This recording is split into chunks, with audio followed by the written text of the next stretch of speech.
Hello everybody, it's George from Ireland, so welcome back to my channel. And in this video, I'm commenting about the North Atlantic Treaty Organization having its latest Secretary General. So the former Prime Minister of Norway held that office for 10 years. And Mr. Stoltenberg, he has retired from that position. And it was thought it must be led by someone who's been a previous head of government. There had been speculation that Ben Wallace, the erstwhile British Defence Secretary, would allow his name to go forward for this office, but that's not true. I think he stepped down from the UK Parliament, so he's no longer in public life. There was some debate, should it go to a woman? No female has ever held that office. Should it go to someone from Eastern Europe? Because, of course, these Eastern European countries, they only managed to join NATO from the late 90s onwards. Having someone from a former Soviet country like Latvia, Lithuania, or Estonia, that would really send a signal. The very new NATO countries like Sweden and Finland only joined over the last 2 years. That would underscore that NATO is moving east and really give the two fingers to the Kremlin. But no, they went for Mark Rutte, pale, male, stale. But perhaps we shouldn't pay so much attention to demographics.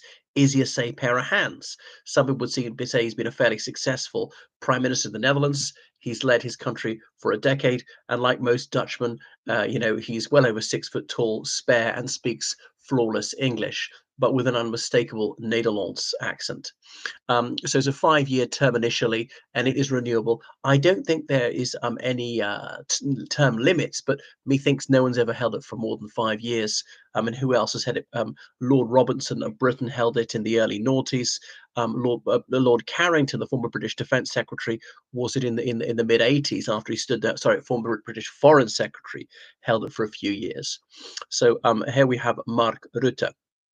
So Mr. Rutte said that he doesn't think that there's any new threat from Russia in terms of nuclear weapons. There's always been some threat, but that's not elevated. This is really just drivel from Putin to distract from his battlefield failures. I mean, having said that, Russia actually has made some progress around Vuhledar. They call it by some other name. But Russia's only advanced about 50 kilometers since February at the cost of tens of thousands of deaths, and maybe 100,000 wounded in that time quite easily. Is estimated that Russia's battlefield deaths about 130,000 since the war began. That's a conservative estimate since February 2022, and about triple that number wounded, about 390,000 wounded. So sort of well over 500,000 killed or wounded, a couple of thousand of prisoners now, some of whom were captured whilst wounded. So yeah, people are saying that Russia's sustaining up to 1,000 casualties a day. I'm skeptical. I think it's more like half that. It tended to cross my mind, it's all very well Ukraine striking into Russia and they hit some oil facilities and they do some economic damage. But if they put all their munitions, all their drones and missiles against Russian troops in Ukraine, the casualties might get so high, up to about 2,000 a day. Even then, just Russia wouldn't be able to sustain that. So we just can't draft enough people. We're not going for general mobilization. We're going to have to scale back our attacks. And the Russian troops in Vuhledar already. Ukraine's withdrawing from it. They've not formally announced that the fall of Vuhledar, but so this is maybe before some people come. That they're definitely within the next week. Russia will have total control of that town. It's a bit sooner than some people anticipated. The Russians made some strenuous efforts to capture in 2022 and indeed 2023. So this is a Russian victory, but a Pyrrhic victory, not quite as bad as Avdiivka and Bakhmut. But the big question is, what happens next? Does Russia actually speed up? But the Rasputitsa is coming.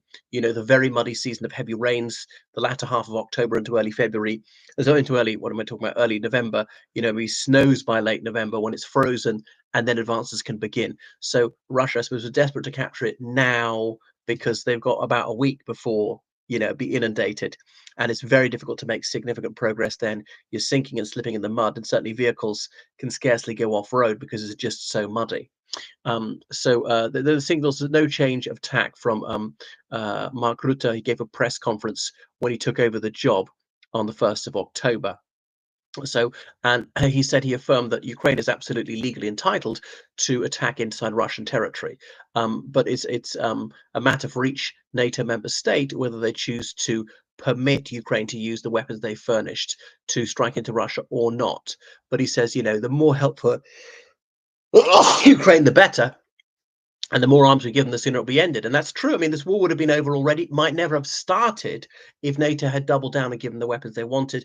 That the Kerch Strait Bridge could have been brought down on the first day, and so on, right? And Rutte observed that the cost of supporting Ukraine is far, far lower than the cost we face if we allow Putin to get his way. Because if Ukraine does fall, it shan't be the last victim of Russia. They're already illegally occupying some of Moldova since 1991. They're already illegally occupying some of Georgia since 1991. They might annex those countries totally. Then they could test the resolve of NATO.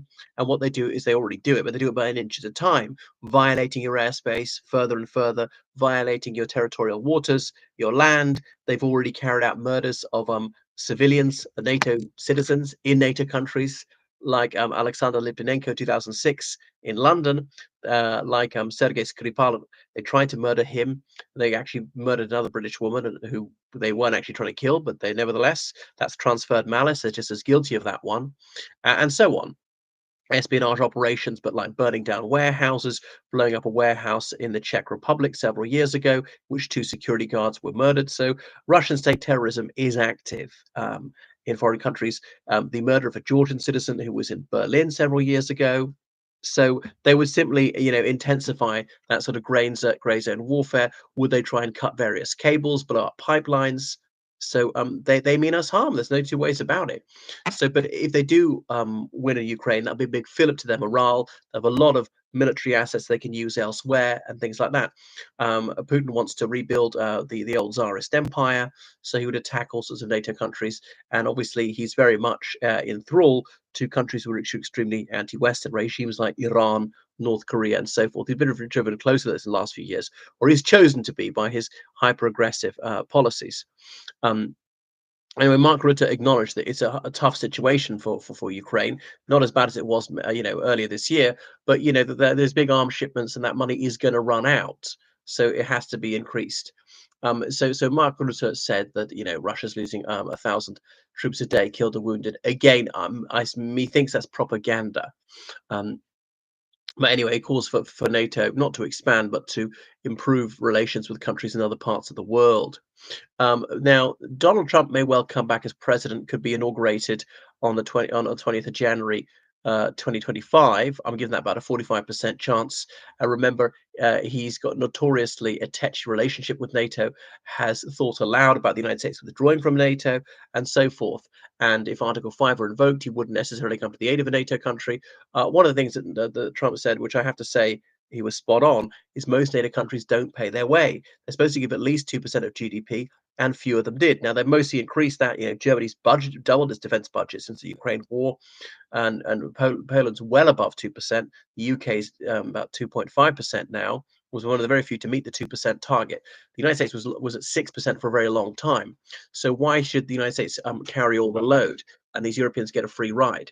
But anyway, if Kamala Harris wins, it'll be a lot easier for NATO.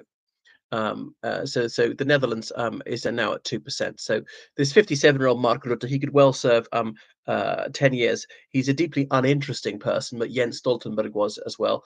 I suppose nobody really dislikes him. But long gone are the days when President Emmanuel Macron of France could say that NATO was brain dead. Sweden and Finland joining, obviously Ukraine clamoring to get in. Others want to join. Could there be expansion into Southeast Europe again? Would Serbia join one day? Switzerland, there's no talk of it. Austria, there's no talk of it really. And so how about Kosovo, Republic of Ireland? More people in the Republic we're talking about it now than used to be. Malta, no. Cyprus, no, because it's partly under illegal occupation by a NATO member, and that is Turkey. All right. Well, thank you for watching my channel. Make sure you subscribe on Patreon, donate on PayPal, georgecallahan79 @gmail.com. Goodbye.